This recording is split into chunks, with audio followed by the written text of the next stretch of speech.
extreme left is my colleague, Ms. Mary Louise Madalani, who is the Senior Manager for Quality Assurance of Assessment focusing on school qualifications.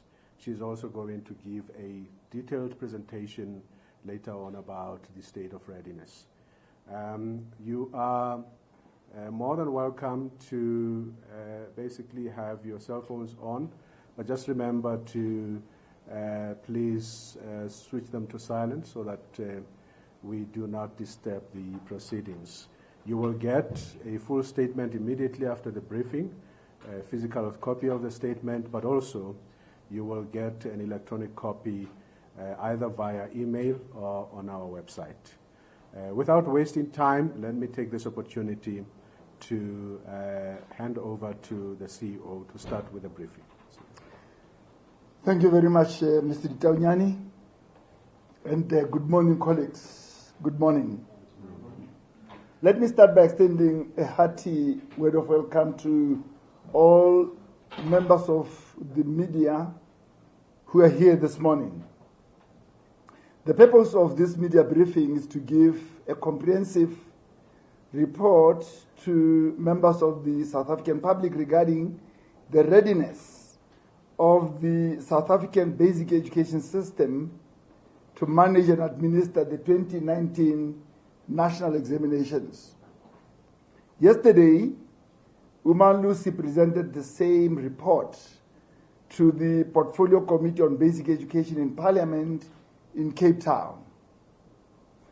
As a Quality Council, UMALUSI is given the legislative mandate to assess the capacity of public and private assessment bodies to manage and conduct national examinations for qualifications that fall under UMALUSI's General and Further Education and Training Qualification Sub-Framework. Let me point out from the onset that all qualifications that fall under our legislative mandate are equally important to UMALUSI as a Quality Council. In other words, we follow the same rigorous processes for all qualifications to ensure that the examinations administered are fair, valid, and credible. This is not a responsibility we take for granted, because the future of our children depends on the assurance of quality that comes with the successful completion of their qualifications. The quality assurance of assessment processes will include the following: external moderation of question papers, moderation of school-based assessment, SBA, monitoring of state of readiness, monitoring of the conduct of examinations, verification of marking, and standardization of examination results. For the purpose of this media briefing, and in the interest of brevity, and what is in the public interest, we'll only focus on the state of readiness of the following assessment bodies to manage, administer, and conduct the end-of-year National Senior Certificate examinations for the 2019 academic year. Namely, the Department of Basic Education, DBE, the Independent Examinations Board, IEB, the South African Comprehensive Assessment Institute, SACAI. As we all know, the prospect of writing the final national senior examinations can cause anxiety among learners. We therefore appeal to parents and other relevant stakeholders to support learners during this important time of their lives. This is undoubtedly the most significant time in the lives of our young learners who have gone through the rigorous school career for the past 12 years. After all the hard work, the sleepless nights, the extra classes, and the occasional frustrations, it all comes down to this moment. As the class of 2019 prepares to enter the last lap of its academic program, they can be assured of our undivided support during this crucial time. This year, the National Senior Certificate Examinations, as administered by the Department of Basic Education, are scheduled to start on the 23rd of October, and the last paper will be written on the 28th of November. Approximately 620,871 learners and 169,534 learners will sit for the National Senior Certificate Examinations administered by the Department of Basic Education. Let me correct something. The 620,871 learners are full-time candidates. The part-time candidates are 169,534.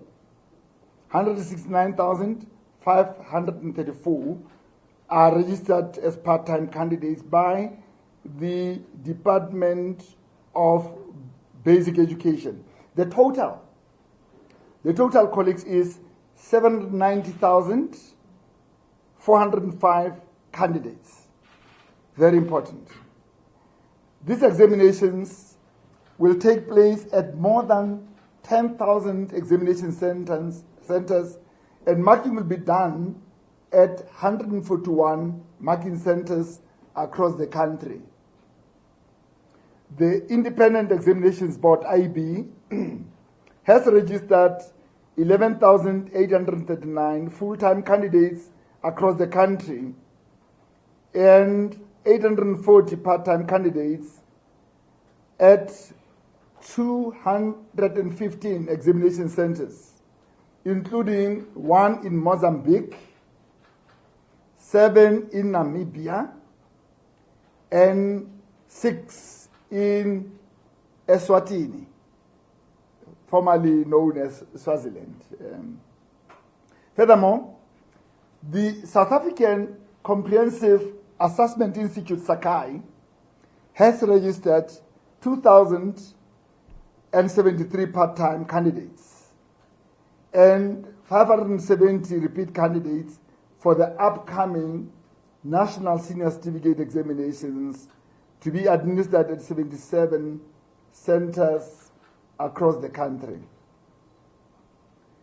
UMALUSI continues to implement a risk management-based approach as its strategy to evaluate the level of preparedness of assessment bodies to conduct the National Senior Certificate Examinations, which will be explained in the presentation to be done by my colleague, Louis Madalani, in a short while. The rationale behind the strategy is to timelessly identify the areas with potential risk, which are likely to compromise the delivery of credible examinations, so that the necessary remedial measures are taken on time. Unlike the old approach, where national examinations were viewed as a once-off event, the new risk management-based approach views national examinations as a continual process between examination periods. In a short while, as I've indicated, Louis Madalani, Senior Manager for Quality Assurance of Assessment for Schools, will take you through a detailed state of readiness report for the 2019 examinations based on 8 focus areas that form the basis of the criteria we use. She will also outline UMALUSI's findings regarding each focus area. In the meantime, I wish to make the following comments on matters that we consider to be of national interest. The first one is the proposed introduction of General Education Certificate, GEC, at grade 9 level by the Department of Basic Education. In principle, UMALUSI supports the idea of a GEC provided it is properly understood as a transitional qualification rather than an exit qualification. One of the advantages of the GEC would be the collection of essential data from the national examinations written at grade 9 level, which would benefit the system by providing a better picture of learner performance at that level, because currently the schooling system only administers national examinations at grade 12 level, after 12 years. For 12 years, learners are not having any examinations that happen externally. So this GEC is going to give us the opportunity to see how learners are doing in terms of completion of syllabus, completion of the curriculum, at least at the end of senior phase, which is grade 9. That said, UMALUSI will first evaluate the GEC qualification and then issue a formal statement on the outcome of that process. In fact, Council has to look at this qualification, assess it, quality assure it, and once it is satisfied, Council has to recommend that this qualification be registered on the National Qualifications Framework by the South African Qualifications Authority. Secondly, UMALUSI is concerned about the scourge of violence at our schools across the country. Schools are supposed to provide a safe environment for both learners and teachers as institutions of learning. Unfortunately, the increase in reported cases of violent incidents at public schools does not augur well for a conducive environment for teaching and learning, and this will include examinations. Therefore, UMALUSI would like to make a clarion call to members of various communities to work together with school management teams, school governing bodies, and the South African Police Service to root out the scourge of violence in our schools for the good of our learners. Back to the quality assurance processes. UMALUSI is delighted to announce that the rollout of the South African Sign Language Home Language continues this year, with more special schools administering the NSC examinations in this important subject. We'd like to thank the constant guidance we get from the deaf community, in particular DEFSA. Without them, we would not be able to do justice to the quality assurance of assessment of South African Sign Language Home Language. More information about South African Sign Language Home Language will be given in the presentation. Furthermore, UMALUSI is gravely concerned about the apparent shortage of markers in certain provinces such as Limpopo, where, for an example, there are significant shortages of markers for the Afrikaans version of many question papers. This matter requires serious attention from the department. Lastly, once all examinations have been written, UMALUSI will then standardize the matric results to correct any fluctuations in the levels of difficulty of the examination from year to year. The standardization of examination results remains a viable legislative option for UMALUSI to ensure that learners are not unduly advantaged or disadvantaged by factors other than their own ability to do well in the examinations. Once again, UMALUSI would like to issue a stern warning to all learners and teachers to refrain from all forms of cheating, including group copying, where teachers are sometimes implicated. We berate and condemn this criminal practice with the contempt it deserves. Cheating compromises the integrity of our national examination system, which we are mandated to jealously protect as a quality council.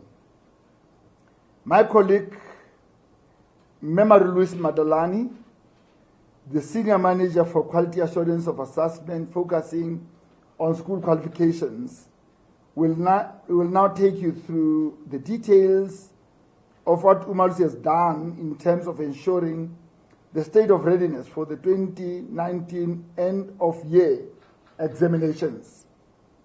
After the presentation by UMALUSI Madalani, I will make concluding remarks about the system's readiness for the 2019 national examinations.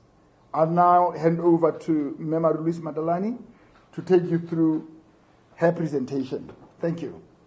Thank you, CEO, and good morning, ladies and gentlemen. I'm now going to go through the processes that we undertook so that we can make a determination about the state of readiness of the assessment bodies to conduct the 2019 examination.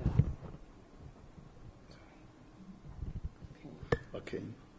The presentation will look at the legislative framework that guides UMALUSI work, our quality assurance process, and UMALUSI's findings on the state of readiness to administer the National Senior Certificate of the 3 assessment bodies that the CEO has referred to, the DBE, South African Comprehensive Assessment Institute, known as SACAI, and the Independent Examinations Board, known as the IEB.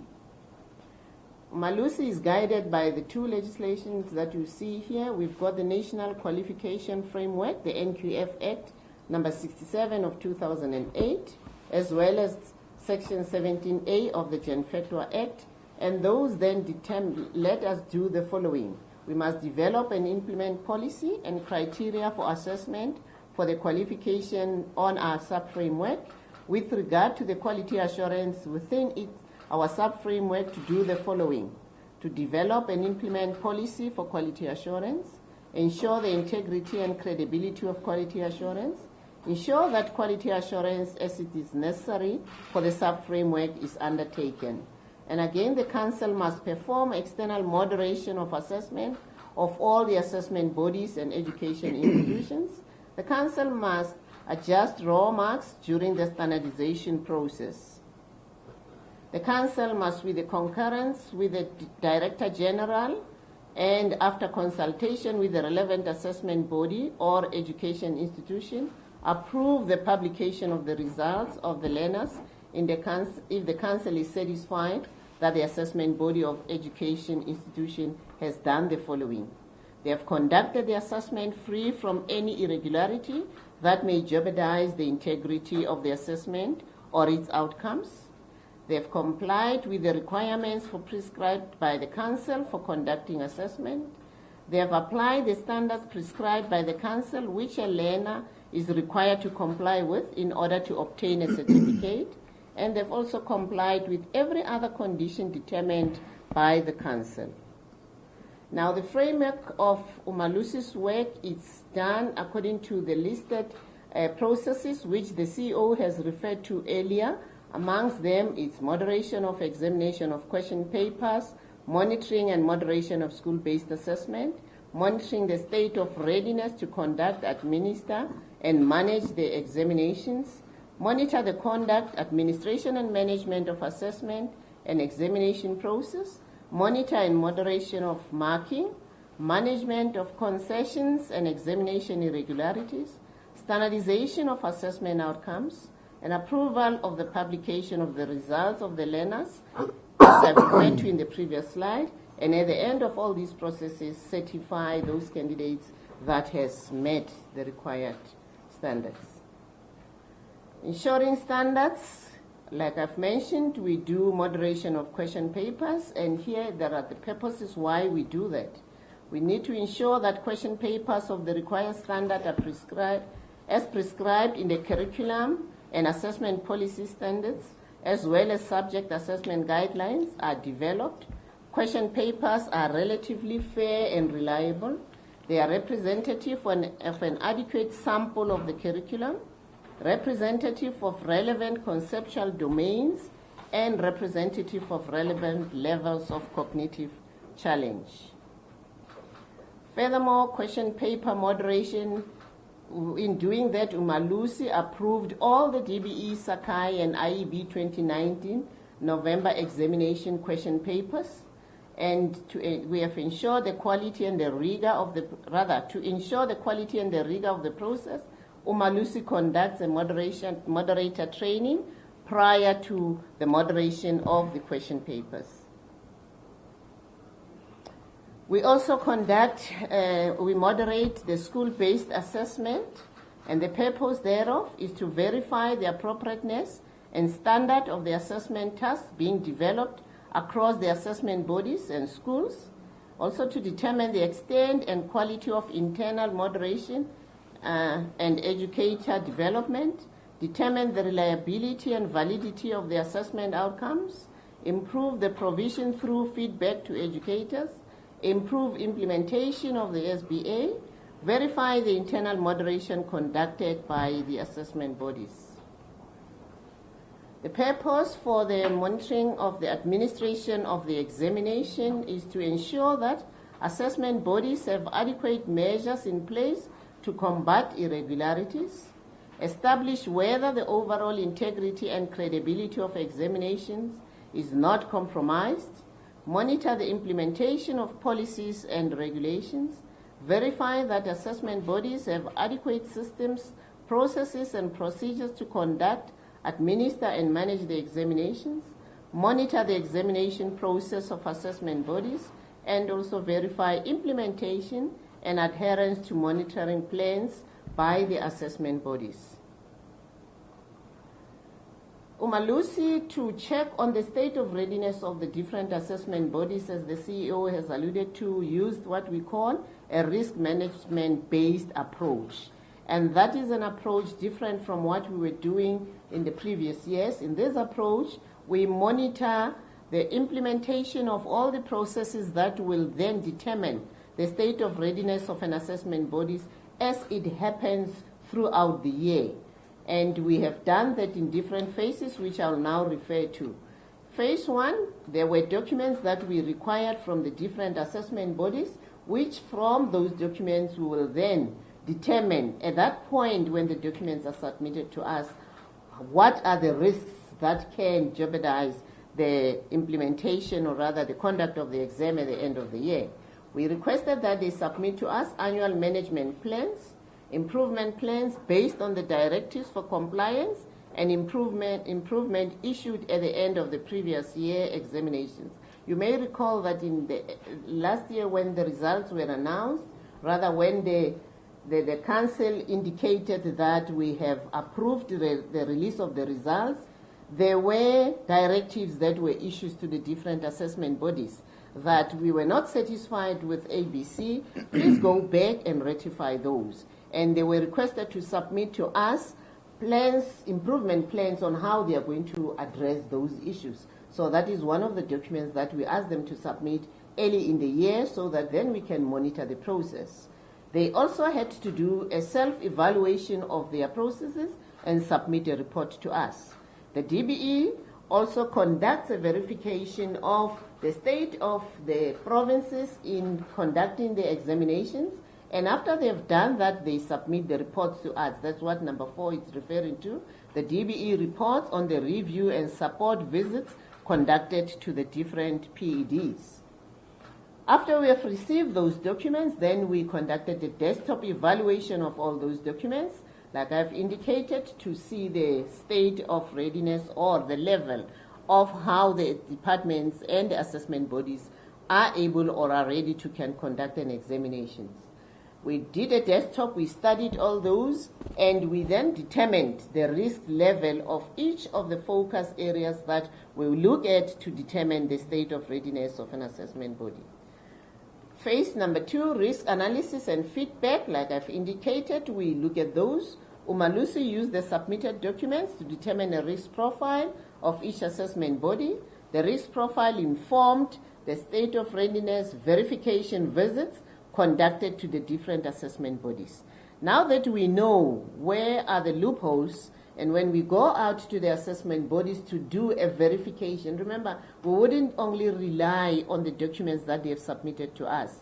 We need to go out and verify the information, and we, from those documents, have identified those points, specific points that even though we're doing a full-scale verification, but these items we need to pay more attention to.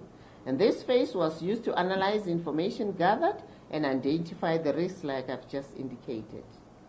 Phase 3, we then went out to conduct a verification of the evidence that we received. UMALUSI team went out into all the provinces. They went out to all the assessment bodies, the private assessment bodies, the IEB and Sakai, to verify their information. And the verification audit instruments are administered during the on-site verification visits, and the findings are classified according to the impact they may have on the coming examinations. And we have done that before the examination so that we give feedback to the assessment bodies that these are the points that we want you to address before the sitting of the examinations, because we have already seen that they may create challenges for us during the examinations. Here I'll then speak to the overall status to conduct, administer, and manage examinations as we have seen in the DBE. The verification audits to gauge the level of preparedness of assessment bodies to administer the November 2019 examinations were undertaken across all assessment bodies, like I've said. UMALUSI has a strategy to communicate the identified risks that needed to be addressed before the commencement of the forthcoming examinations. The assessment bodies have finalized the registration of candidates to date. All candidates are registered with a unique examination number, and that number is linked to an examination center. The registrations are exactly those figures that the CEO has referred to, that they have these number of candidates that will be writing the exam. The set question papers for the forthcoming examinations have been moderated and approved.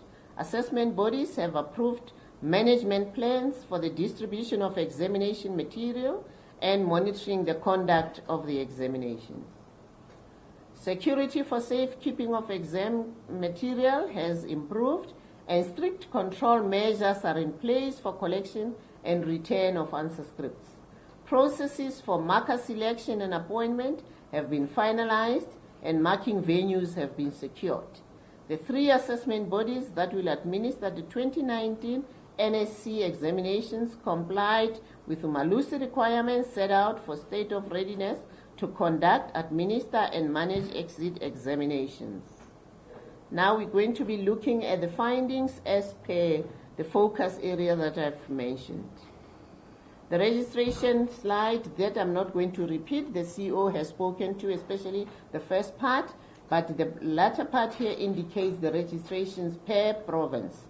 The KwaZulu-Natal province has registered 147,935 candidates, and that gives a decline as you compare it with the 2018 registration of 151,932 candidates.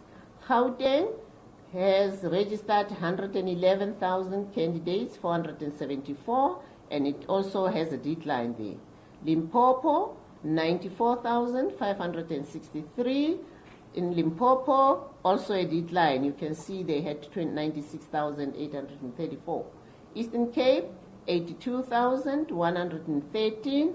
Again, another decline from what they had in 2018.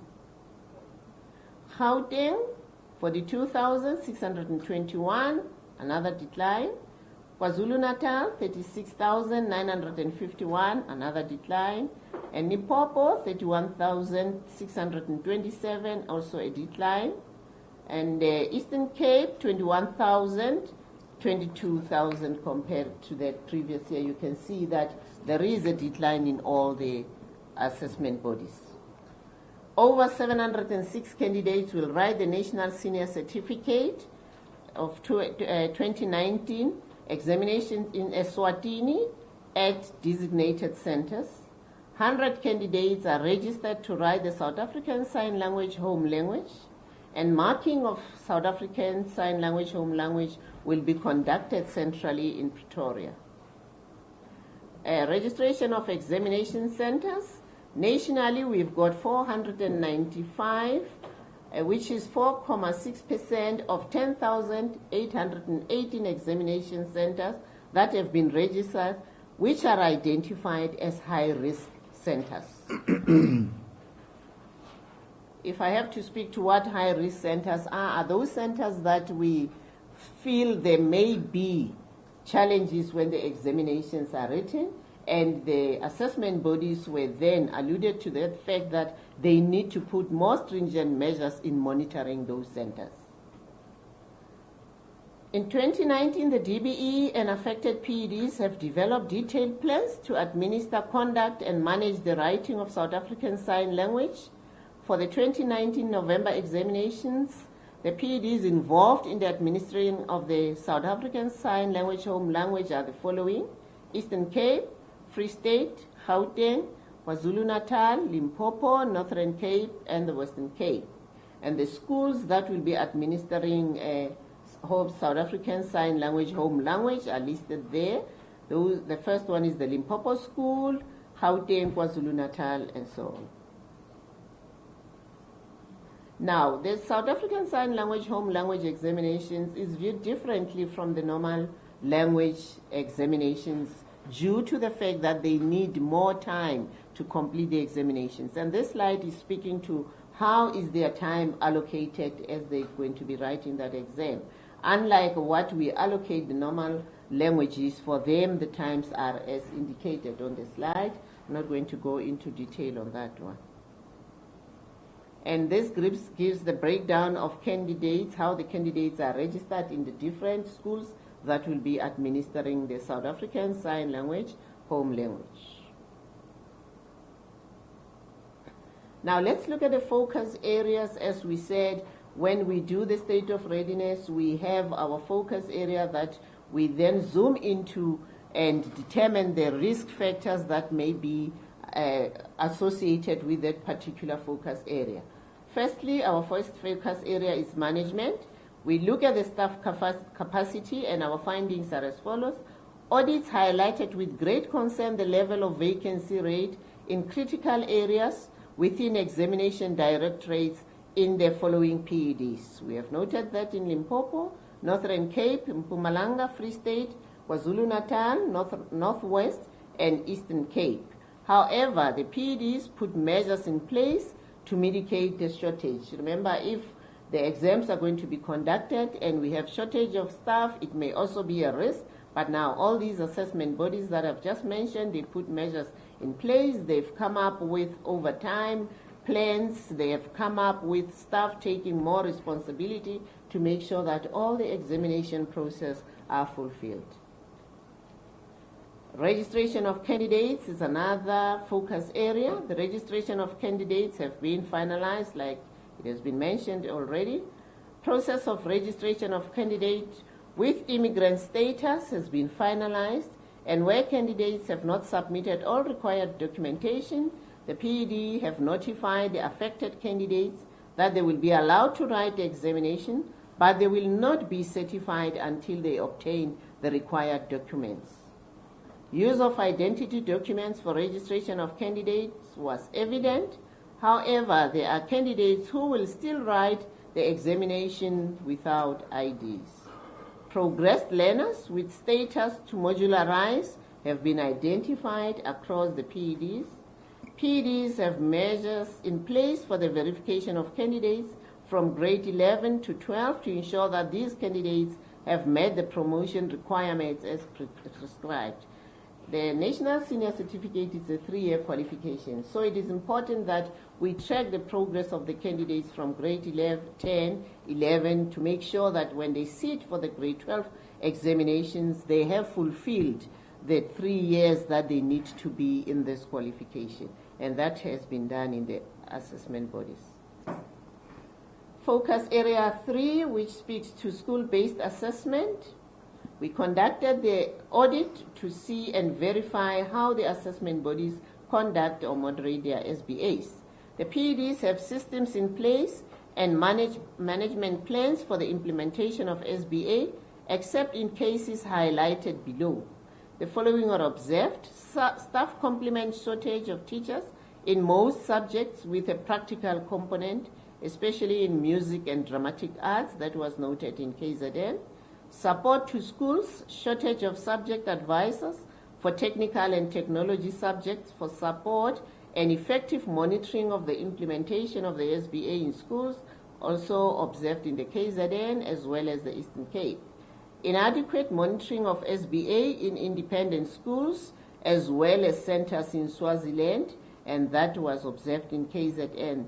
The school that I mentioned earlier that will be writing the NSC in Swaziland under the DBE, it's registered with the with the PED, the KZN PED. Hence, you see we're highlighting that school here. As in 2018, internal moderation of technology and technical subjects at different levels remain a challenge in KZN, Eastern Cape, and Limpopo, and this is due to shortage of curriculum advisors and subject experts. The printing, packaging, distribution of question papers and exam materials. Some PEDs have outsourced the printing of the national question papers to the government printing works, while others opted for in-house printing. It is worth mentioning that high security measures are displayed by GPW for printing of question papers. Furthermore, the PEDs demonstrated through evidence-based approach significant upgrade noticed at printing sites across PEDs that opted for in-house printing. For instance, we noted the following: in-house state-of-the-art printing infrastructure is utilized by some PEDs. Scripts will be stored electronically and in hard copy. Full-scale rollout of the electronic system for scanning and archiving of scripts is planned for in one of the PEDs. Central monitoring system at head office will be implemented to monitor all district offices. NAV and nodal points for installed CCTV cameras is there in certain PEDs. The use of in-house state-of-the-art printing facility with latest automated systems. The access control into the building is highly stringent and tight security measures are in place in some PEDs. PEDs made strides in strengthening the following aspects. Management plans for printing and distribution of exam materials are in place. Quality assurance of received consignments prior to commencement of the printing is taking place. Measures to allow for accurate printing of question papers are in place. Daily storage of question papers when printing is in progress is also monitored. Again, in strengthening of the security, there is a commendable effort by PEDs to ensure that all staff involved in examinations undergo security clearance. However, in instances where the PEDs have applied for the first step in the process of vetting, it was noted in some PEDs that there is a delay in the process of the application due to high volumes of applications as experienced by the vetting agency. PEDs have signed declaration and confidentiality forms.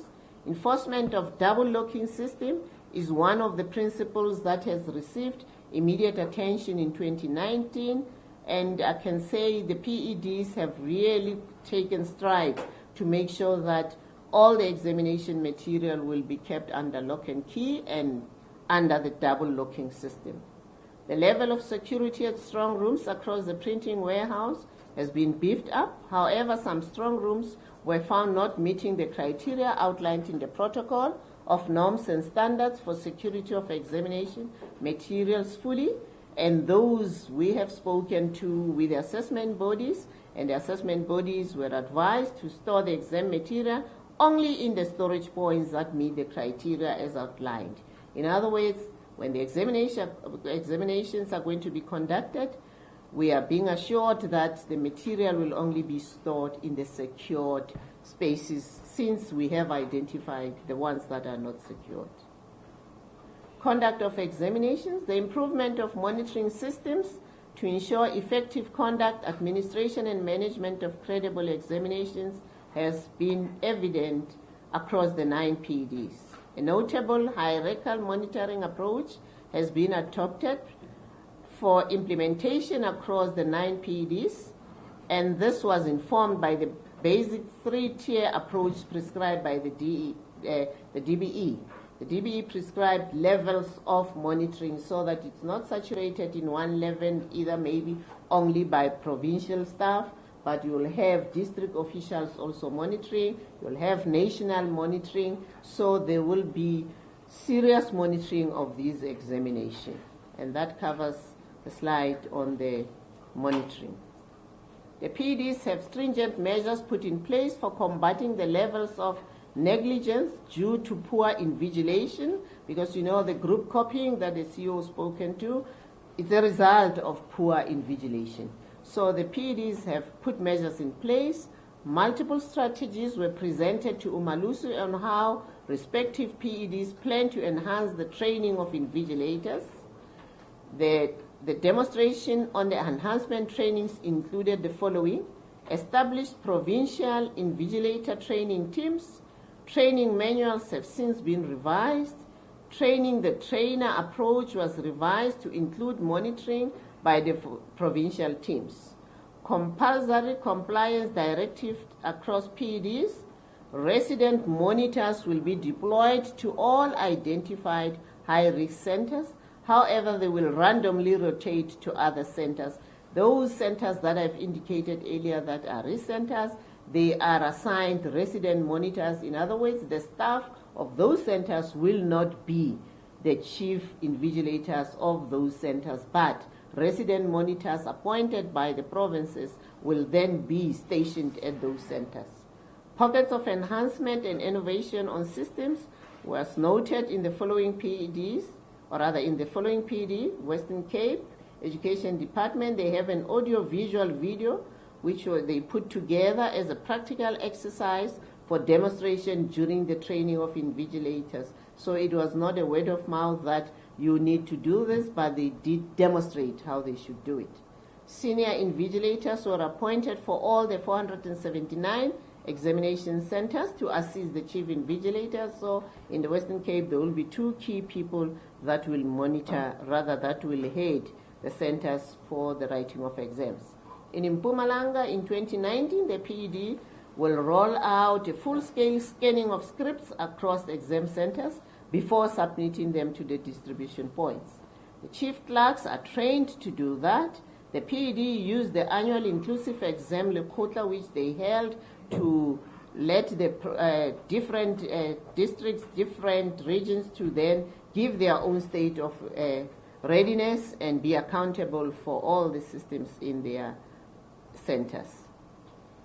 Marker selection overall, significant upward improvement in the process for selection and appointment was evident regarding the following: strict selection, which is based on prescribed criteria, was done across PEDs. Level of correctness at the stage of application was verified. Online application and registration was done. The PEDs have appointed markers. UMALUSI went in to verify whether those people that they have appointed were the relevant people according to the criteria, and UMALUSI has done that. However, we noticed the following: evidence of shortage of markers in key subjects with high enrollments at the time of the audit as indicated. I'm saying at the time of the audit because they then had to go back and try and find other people to then fill in those positions so that when the marking takes place, we do not have delays in marking. And UMALUSI, because it will be verifying marking, we will still verify who are those that they have then added to the list that happened after our visit. The bullets below indicate the shortages that we have identified in the different provinces. I'm not going to go through that. The PD, the Eastern Cape Education Department, is commended for quality appointment in most subjects and the inclusion of pass percentage for at least 60% for markers. However, due to that shortage, even if they have that criteria that for you to be appointed, then you need to have that 60%, rather the candidates that you taught in the previous year must have passed, at least 60% of them must have passed. However, due to the shortage, they relaxed that a little bit and said even those that had a 40% pass can also be appointed so that they can then meet the need for all the subjects that have shortages. The PED in KZN had not conducted the quality assurance and verification of markers recommended for appointed during the time of the audit.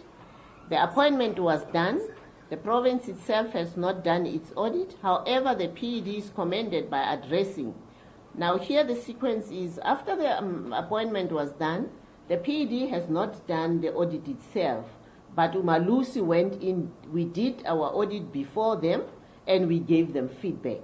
And we are happy to announce that after we gave them the feedback, they have addressed all the issues that we have identified, and we are happy with the standing of the appointment of markers. In Limpopo, they are commended for appointing a number of novice markers as a matter of capacity building and skilling of teachers. The PED is commended for improved marker selection process. However, there were pockets of incomplete applications forms noted, which was addressed with them, and there was evidence of the shortages like I've indicated earlier. Systems for mark capturing. This we conducted when they were capturing the marks of the June senior certificate amended examinations, because we wanted to see them doing the capturing of marks in action.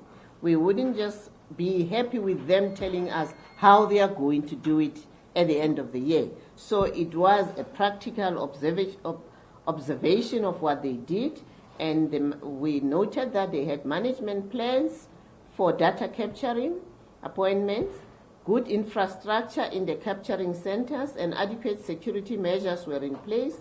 The plans captured in detail the process flow for mark sheets from marking centers to the capturing centers, and good tempo of capturing was identified during the SC capturing of marks, and the standard operation procedure it's being developed by the DBE, which will inform this process going forward. Management of examination irregularities. The establishment of structures to deal with examinations and assessment-related irregularities is fully adhered to in the PEDs.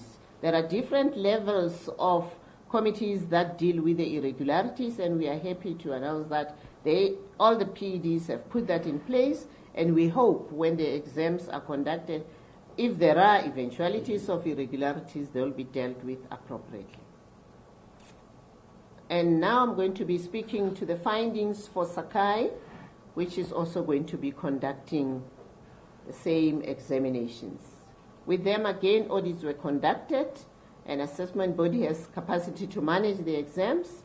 The registration, as was alluded to the CEO, I'm not going to go back to that. School-based assessment, they have a system in place for management of school-based assessment, and UMALUSI conducted their state of readiness also, and we realized they got a good system for capturing SBA marks. Tracking plan for SBA implementation and centers is put in place, and they provide records for each of the centers. Their printing is done on site through a company contracted by the assessment body. Printing is done in controlled environment that complies with security regulations. All printing was completed in September, and question papers are sealed in packets that are tamper-proof.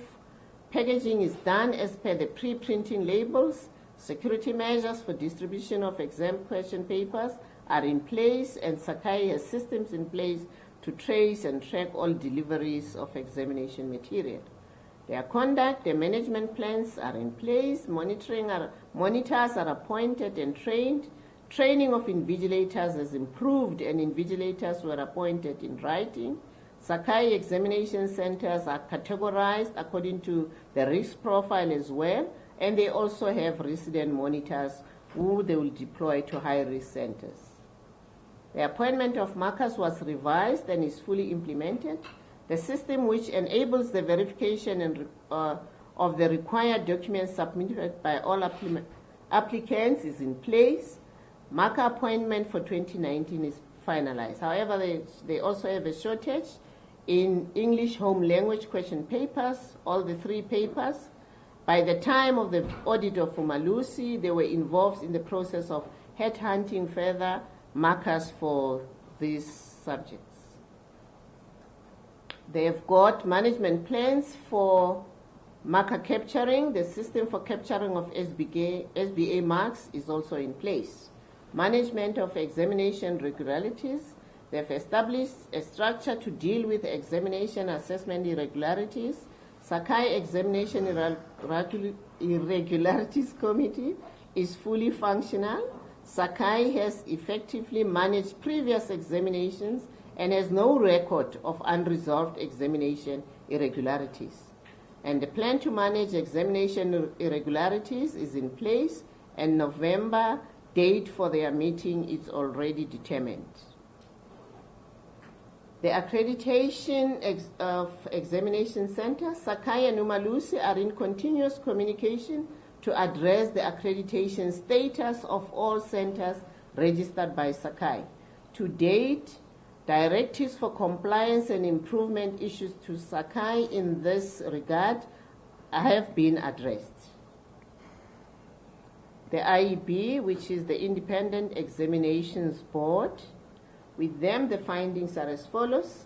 We also have conducted the audit for them. They have registered the candidates as listed there.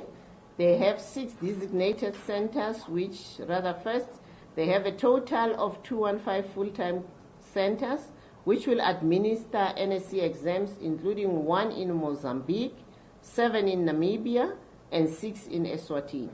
And they've got 6 designated centers for their part-time candidates, and IB has audited the newly registered schools, which will be writing the NSC examinations for the first time in 2019.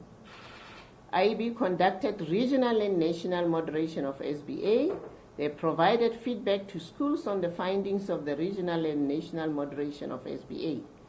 Printing of the examination question papers is outsourced.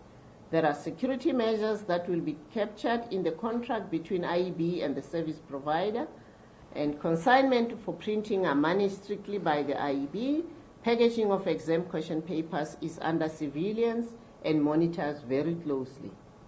And all those issues that we have monitored for the IEB as far as the printing is concerned, we are satisfied with. Conduct of exams, management plans are in place. Training of invigilators was improved and invigilators are appointed. An annual agreement was signed with the with the examination centers. IEB has put in place electronic security for monitoring of examination venues and materials, which will be distributed for storage at schools. Security of examination materials has been strengthened by means of smart locking logic system used as an additional security measure during transportation and storage of question papers at schools. In 2019, the full-scale installation of an audio-video camera will be installed across all examination venues. This will enable the IEB to monitor examination venues from a central point and be able to view live coverage of the administration of the writing sessions nationally. 2 invigilator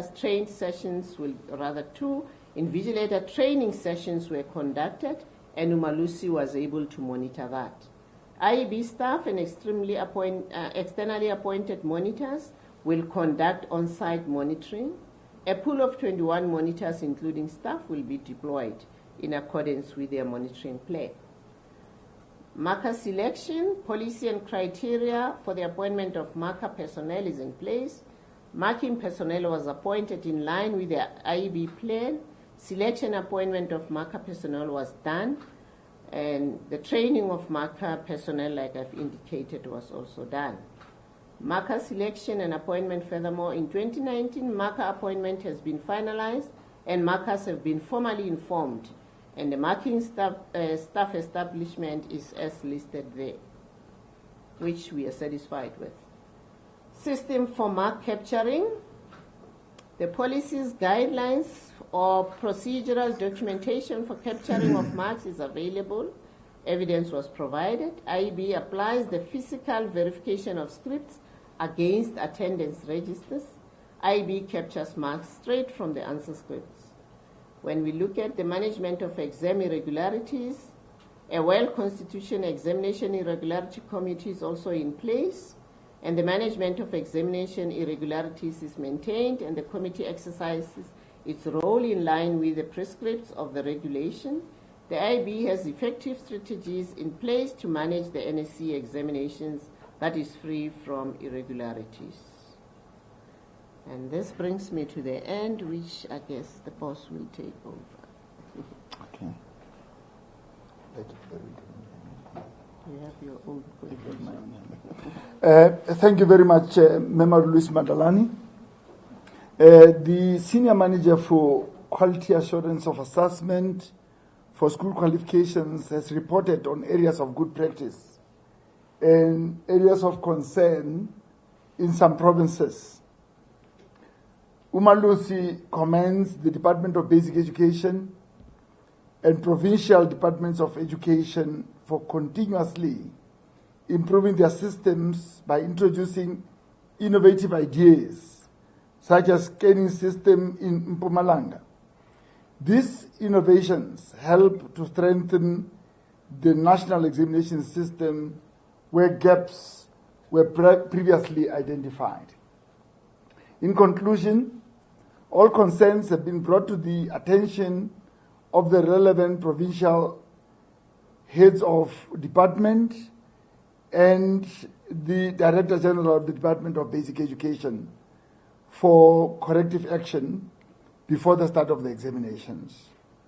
However, regardless of the identified risks, I can report to the South African public that by and large, our system is ready to administer the 2019 final examinations. But UMALUSI will be monitoring the conduct of the examinations to ensure full compliance with our regulations. I wish the class of 2019 well in the coming examinations. I thank you very much, colleagues, and thank you for your attention. Thank you. Thank you, CEO. I will now open the floor for questions. I will take the first round of questions. As you ask your question, please do not forget to indicate your name as well as the media house that you represent. So I'll start with Mafaku, and you are noted, ma'am. Okay, and then you'll be the third one, in that order, please. Thank you so much. Thank you very much. My name is Mafaku from SABC News.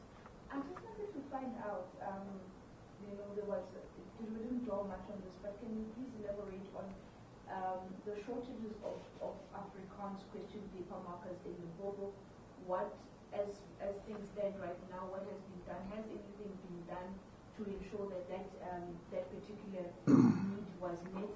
And also, you also spoke about you mentioned 6 provinces here, Limpopo included, Northern Cape, Mpumalanga, Free State, KwaZulu-Natal, the Northwest, and the Eastern Cape, to be provinces that had a shortage, a vacancy rate.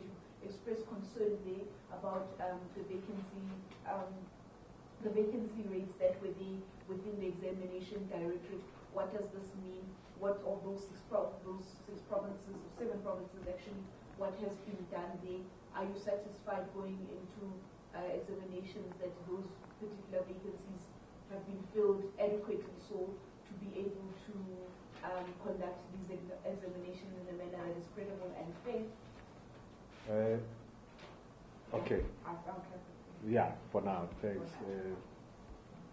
Yes, I am Melissa from the Baby Magic. To elaborate on what my colleague has said, in terms of the shortages, a trend that I noticed was that it seems as though the marker shortage is mostly for Afrikaans and English. Is that the trend? I just want confirmation of that. And then in terms of the challenges with the areas that might pose, or the centers that might pose a risk or adversity, what are the challenges that you were talking about? So like specific examples to say that maybe a challenge would be that they won't have enough markers, or just to give me specifics. And then... Maybe I'll need to stop you there. You can save the last one for the next round. Tando? Yes, Tando from Eyewitness News. I just wanted to find out what other measures have you guys put in place to avoid cheating and group copying besides the double locking that you mentioned. You said markers and regulators will be trained, or have they also been vetted? And also, what are some of the risk areas that you have identified? You don't have to name them all, but just some of the key areas that you've identified where you will be increasing security because of previous incidents. Okay, thank you. Let's stop it there for now. I will give over to the CEO. Yeah. No, where reference was made to the shortage of markers for Afrikaans, what this means is that the question papers are set in both English and Afrikaans. And there are students who do a subject like mathematics, geography, history, business studies in Afrikaans instead of in English. Now, the shortage would happen where we don't have markers who would mark the Afrikaans version of the responses. That is what it means. It is not in the languages themselves, as in Afrikaans home language, Afrikaans first additional or second Afrikaans second additional language. So the heads of departments have been alerted. They've been told about the problem in their provinces. It is for them to see how they sort it out, and we'll be monitoring how they've sorted the problem out, having been alerted by us. There could be a number of approaches that they could follow. It could mean that they make a fresh call to the teachers who can mark in Afrikaans to apply. They could do that and go through the rigorous processes of appointing them. It could be that. It could be an arrangement with a sister province, which has got a number of Afrikaans, the required number of Afrikaans markers. So we leave that to the provinces to resolve. You see, we identify the problem, but we don't prescribe to the different departments of education on how to resolve the problem. We do oversight. We identify the problem, we say resolve it. As to how they resolve it, they have to be creative in resolving it. We'll come and check how they've resolved it. What you have to do when you do oversight is you don't want to prescribe, because then you become complicit should anything go wrong. I think you understand that. You'll be complicit. Say we say do ABC. That ABC does not work. UMALUSI will be complicit as a quality assurance body. We identify the problem. We've got men and women who are highly trained, highly experienced, highly skilled, who have to resolve these problems that have been identified by the quality assurance body in the provinces. Now, on the issue of the vacancy rate, I think the same will go for that. That we have identified the problem, we have alerted the different provinces and the national DG to say, DG, here are the problems. SGs, here are the problems. See how you resolve them. But we want them resolved as UMALUSI. As we have said in our statement, we will be monitoring the system and will be focusing in those areas that have been identified as problem areas and all other areas. But we'll be zooming in where problems have been identified. With regards to risk centers, the risk centers will be the centers where there have been repeated culprits in terms of irregularities, group copying, cheating, losing learner scripts, and so forth and so on. they are repeat offenders. Therefore, they graduate to be risk centers. They have to put measures in place to ensure that we don't have a recurrence of such problems.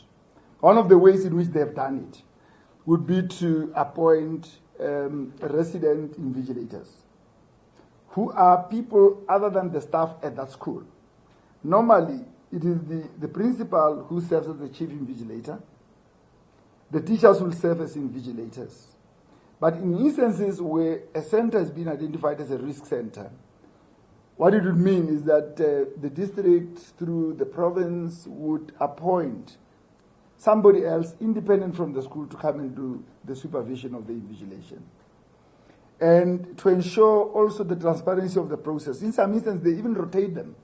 This week he'll be at the school, helping with the invigilation, and then he'll rotate to another risky center the following, and another one will be brought to ensure that we obviate the challenges of the recurrence of irregularities at those centers. Now, when you talk about the cheating, the cheating can happen at school level, at center level, and not at marking level. Now the colleague here, Tando, is asking what has been done to obviate the problem. I've indicated the issue of resident invigilators. The other area that has been given attention is the training of invigilators and chief invigilators, and also the punitive measures that will be taken should the regulations governing exams not be observed. People have been trained. People know the environment in which examinations have been written. And you'd know that also provinces have engaged in a pledge ceremony with the students, where the students would be put in one room or at assembly, those who are writing grade 12, and they would have to have a pledge to say, we pledge that we are going to be honest in these examinations. These things have to be said over and over again in order to ensure that we produce students who respect regulations, who do not want to cheat and graduate having cheated. Very important. Now, cheating by markers does not happen. Because with marking, what happens is that I will mark as a marker. Mr. Ditaunyan will be my senior marker. He's going to be moderating a certain percentage, 10% of my scripts. Memory Louis will be my chief marker. He'll also take 10% of my scripts. And if they find that I've not been following the marking memorandum, they'll refer the scripts back to me to say, please mark according to the marking memorandum. They will guide me accordingly and say, this is where you are going wrong.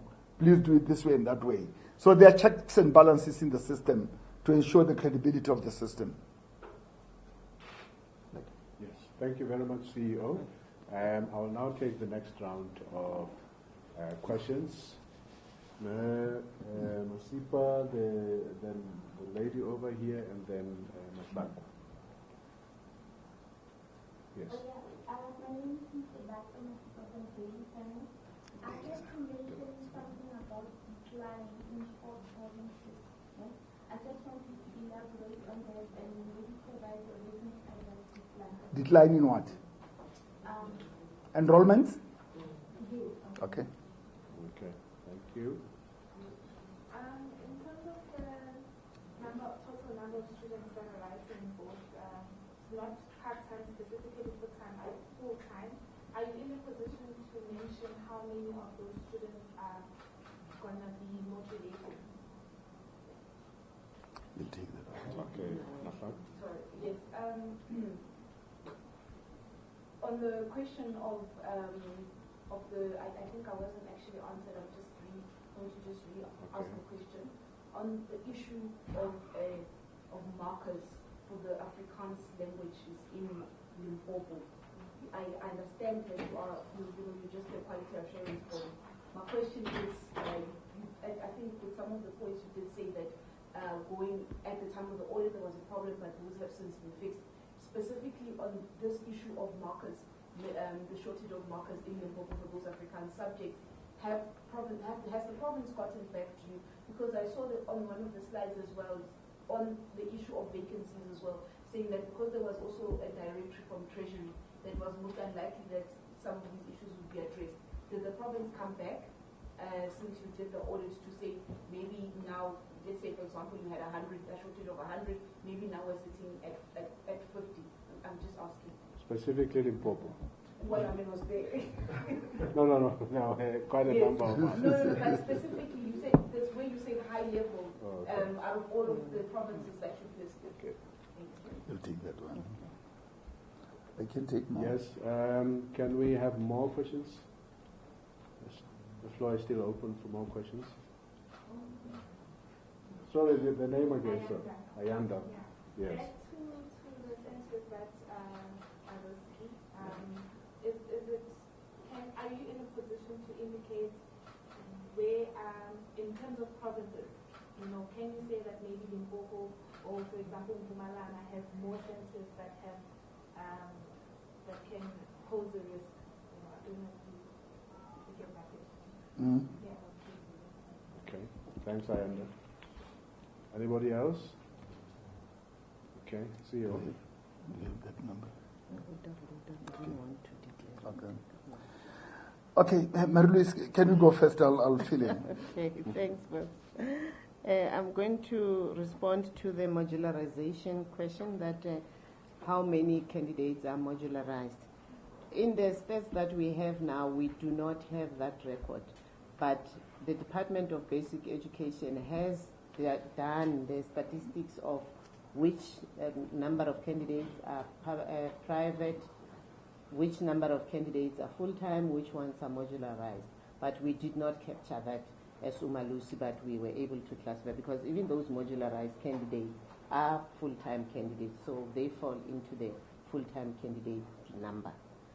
For the Limpopo shortage, not as yet. They haven't come back to us, but we will follow up the matter with Limpopo and to find out whether they have met that criteria. Since that when we're going out for marking, when to verify, we do not want to find a situation where there are no markers for those subjects.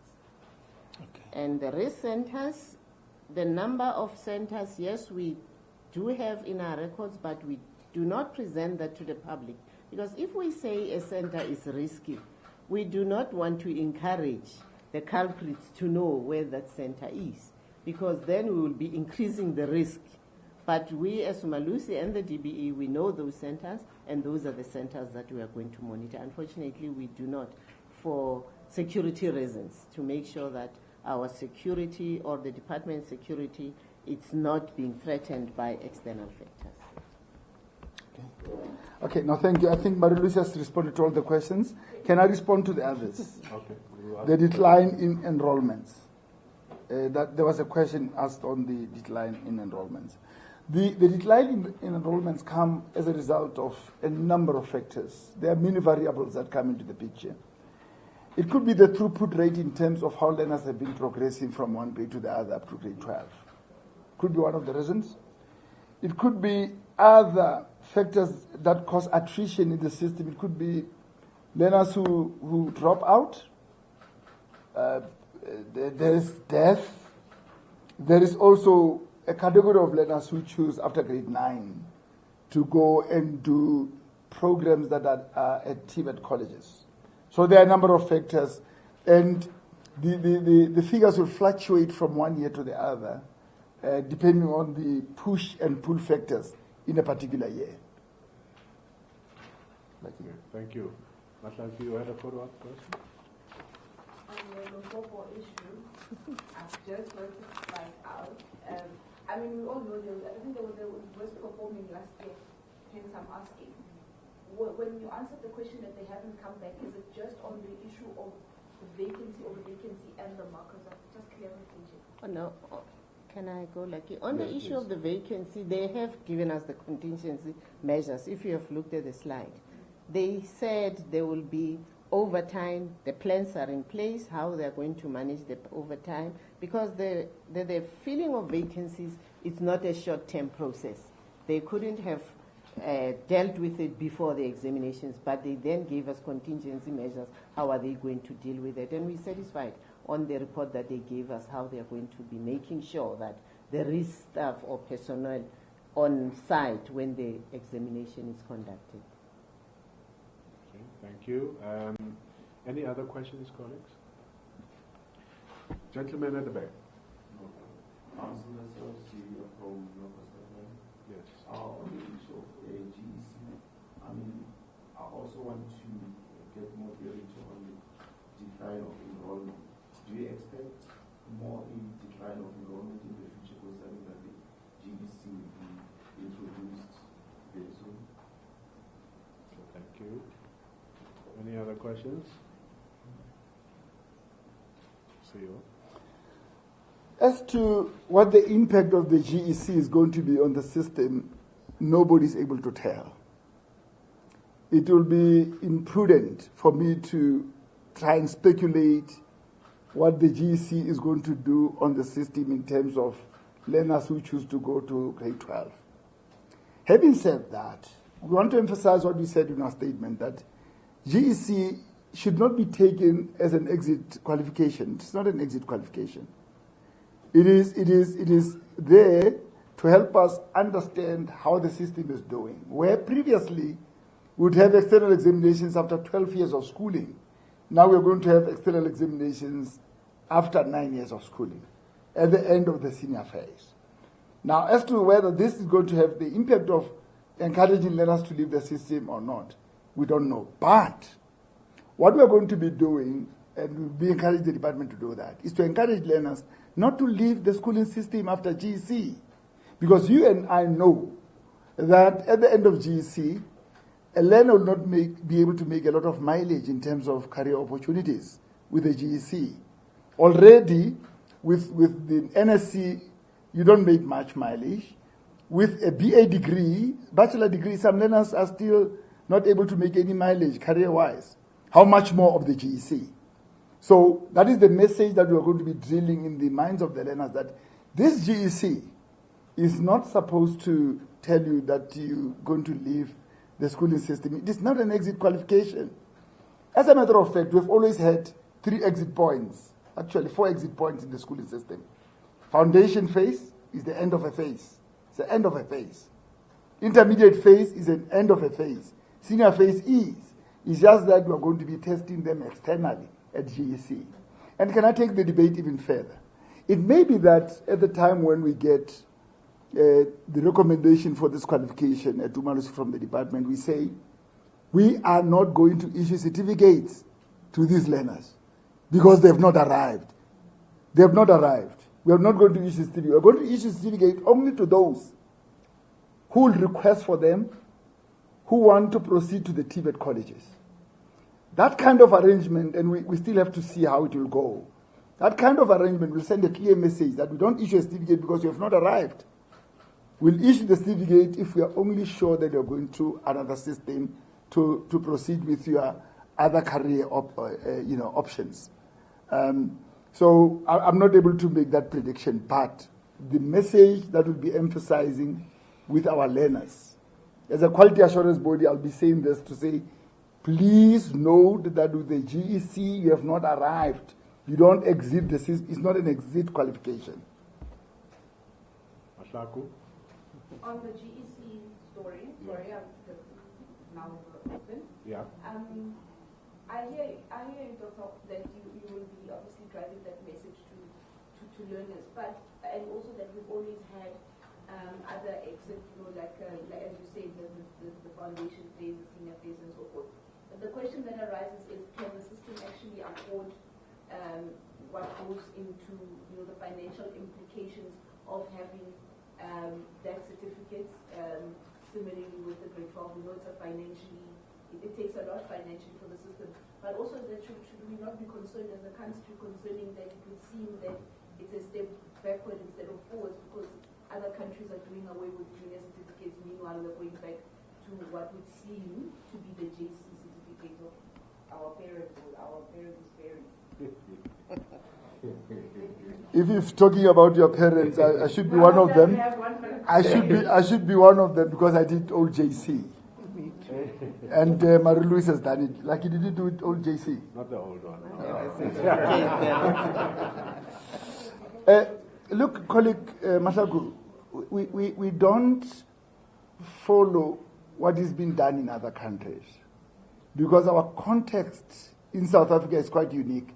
We have to look at what other people are doing for benchmark purposes, but we also have to look at our context to say what is our context dictating to us whilst you observe what is happening all over the world. Now, we are saying it is risky for us to only externally examine after 12 years of schooling. At least if we examine at the end of grade 9, then we've got an indication to say the system is weak in this and that area, and we're able to take the necessary corrective measures by the time a learner reaches grade 12, if we are going to check the system in grade 9. Now, you're talking about the cost implications. Of course, there are going to be cost implications, but we have to also look at the benefits. Do the benefits not outweigh the cost implications? To say we are able to identify the problems after 9 years of schooling instead of 12 years of schooling. We are able to channel the students accordingly in terms of their abilities and in terms of their career options. So it should not be a difficult thing to deal with.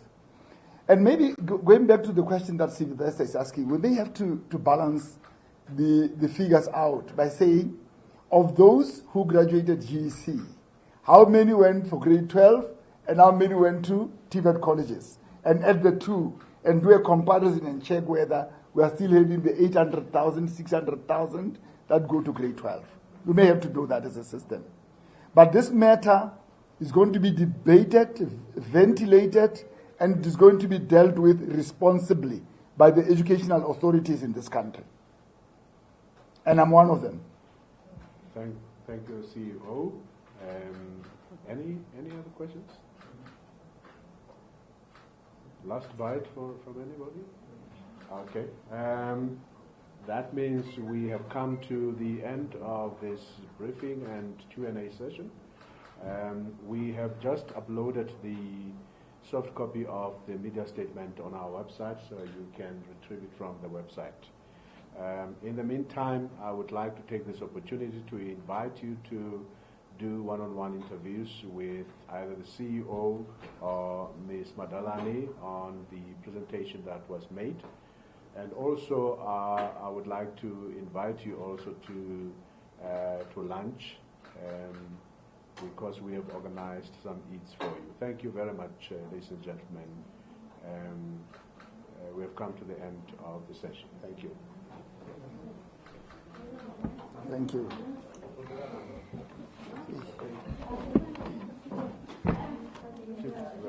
Thank you, Lucky.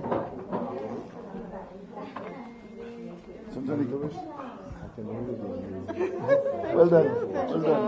Well done. Well done, madam.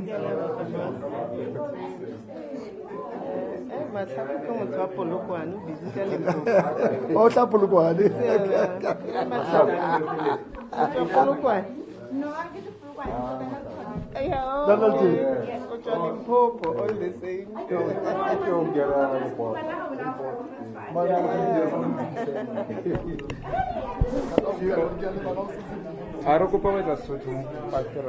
Yeah.